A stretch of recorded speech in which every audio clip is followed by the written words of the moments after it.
Valentine's டே அப்போ ஏதோ ஒரு சர்ப்ரைஸ் பண்ணணும், வீட்டில் இருக்கிறத வச்சு சர்ப்ரைஸ் பண்ணணும் அப்படின்னு நினச்சேங்க.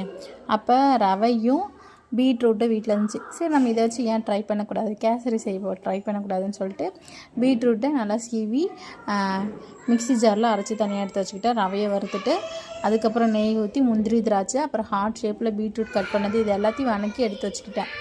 அந்த வறுத்த நெய்யிலே திரும்பி ரவையை போட்டு வறுத்து அது கூட பீட்ரூட்டையும் போட்டு நல்லா வறுத்துட்டு சுடு தண்ணி வச்சுக்கிட்டேன். 1 டம்ளர் ரவைக்கு ஒரு 2 கிளாஸ் சுடு தண்ணி வச்சுக்கிட்டேன்.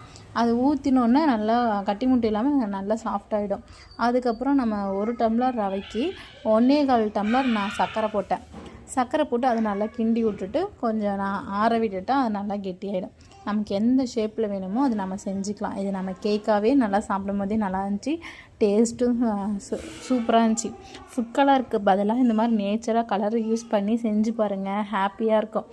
தேங்க்யூ. இந்த ரெசிபி செஞ்சுட்டு எப்படி இருக்குன்னு கமெண்ட் பண்ணுங்கள். தேங்க்ஸ் ஃபார் வாட்சிங்.